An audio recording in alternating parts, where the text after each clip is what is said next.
Você vê, aí você é convidada para ser vice do Bolsonaro, e por que você não aceitou? Olha, foi um processo tão difícil que as pessoas acham que foi uma coisa Como assim. que é um convite? Ele liga? Ele mandou no meu escritório o Bibiano, o falecido Bibiano, que era o braço direito dele à época, e o Julian Lemos, que agora é deputado federal e hoje é meio que opositor a ele, né? Eles não se afastaram. Os dois foram no meu escritório e colocaram o celular assim na mesa e ligaram pro presidente. O presidente falou comigo no Viva Voz. Viva Voz. Se eu não estou equivocada, foi a primeira vez, porque ele convidou várias vezes. Tá. Não foi uma vez só. Foi o primeiro contato. Ele falou assim, nós não nos conhecíamos. Como assim? Não tinha pessoalmente, tido contato nenhum? Não. O convite veio sem ter um contato. Aí ele falou assim, de 1 a 9. Não, acho que antes disso ele me ligou para me incentivar a me filiar. Tenho certeza quase absoluta. Mas essa conversa, ele falou assim, de 1 a 9, de 1 a 10, qual é a chance de você aceitar ser minha vice? Assim, com os dois na sua frente? Aí eu falei 9. Hã? Entendeu? Eu falei 9. Mas depois que eu falei, me assustei, entendeu? Eu falei, não conheço o homem não me conhece. Não teve uma conversa para saber como vai ser isso. E aí foram várias reuniões com o Bibiano, com o próprio presidente. Nesse momento já se ventilava na imprensa que você poderia ser a vice ou não? Ainda estava entre vocês só? Acho que nessa conversa somente nós. Só vocês. Tá. Demorou um pouco para sair, né? Então foram várias conversas, várias reuniões. Eu fui para o Rio para a convenção do partido. Ele já queria anunciar. Você já estava afiliada nesse Sim. ponto, tá. Ele já queria anunciar a chapa. Ele falava, é uma chapa pura, Janaína, porque aí seria PSL e PSL, Entendi. né? Estávamos os dois. Mas eu achei que era prematuro. E assim, como eu fui deixando muito claro o que eu pensava, como é que eu era...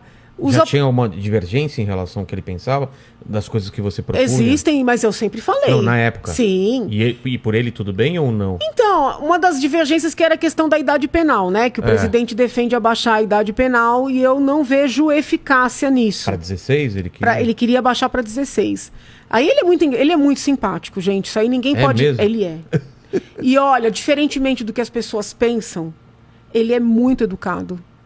Entendeu? Assim, eu não... Porque o que parece... Não, ele é muito educado. Aí ele dizia assim, ô, Janaína, peraí, você não quer 16, eu não quero 18, vamos fazer pra 17. Como se fosse simplesmente o lance da idade. Então ele é uma pessoa muito assim, pelo menos no contato que eu tive, foi positivo, não foi algo negativo, entendeu? E eu não minto, né? Se você falar uma coisa aqui que é muito importante para você, eu vou te ouvir, vou tentar te entender, mas se eu não concordar, eu vou falar para você. E eu lidei com o presidente desta forma. Tá. Aparentemente, isso não o incomodou. Aparentemente, mas incomodava muito o entorno. Entendi. Entendeu? Tinha que fechar com ele no princípio total. Teve gente que me disse assim, não, porque você não é o que a gente quer. Entendeu?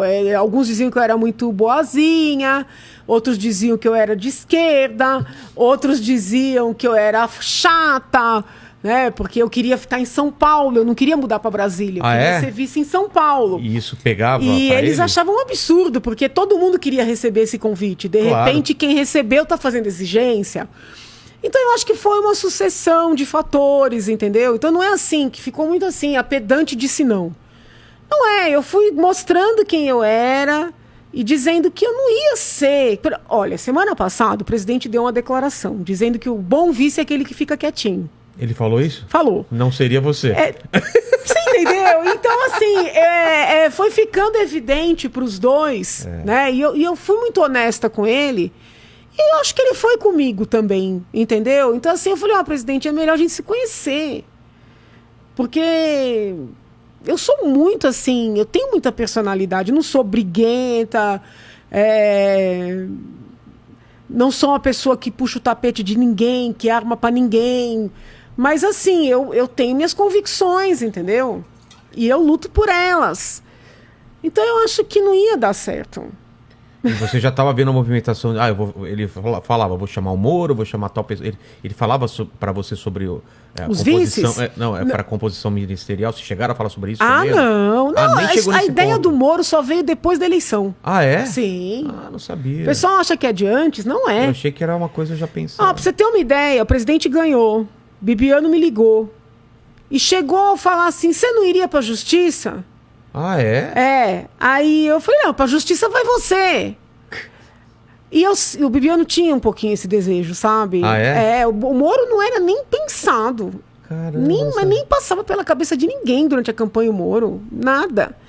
Aí Bibiano falou, mas então vai pra educação. Tô falando que o Bibiano me falou, não foi o presidente, tá? Exatamente. Não posso afirmar que... Isso veio do presidente. pode ter saído da cabeça do Ele Bibiano. poderia estar jogando e depois levaria pro presidente. Então assim, eu preciso de ser muito fiel ao que aconteceu. Não foi o presidente, foi o Bibiano. Eu falei, mas Bibiano, se eu não fui pra vice, pra não ir morar em Brasília, que eu não tinha condições de mudar naquele... Como é que eu vou pra ministra? Ministro não pode morar em São Paulo, entendeu? E às vezes num tom de brincadeira, né?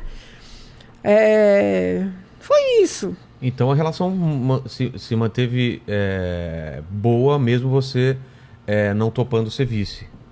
Até então. Eu acho até que depois de eu ter dito não, a gente ficou melhor. Ah, é? Porque ele estava muito pressionado pelos apoiadores dele, que não me queriam, entendeu? E ele, de certa forma, já tinha feito o convite. Entendi. E eleitoralmente, a minha presença ela era importante. Depois a minha votação mostrou, né? Então, assim, ele estava pressionado de todos os lados, pelos que queriam, pelos que não queriam. Quando a coisa, vamos dizer assim, resolveu, não vai ser Janaína, eu acho até que melhorou.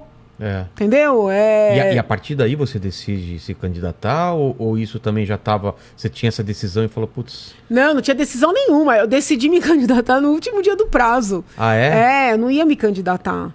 Mas você achava que você não ia ter uma boa votação ou você não queria essa bomba? Eu achava que não era pra mim, entendeu? Eu não queria entrar na política.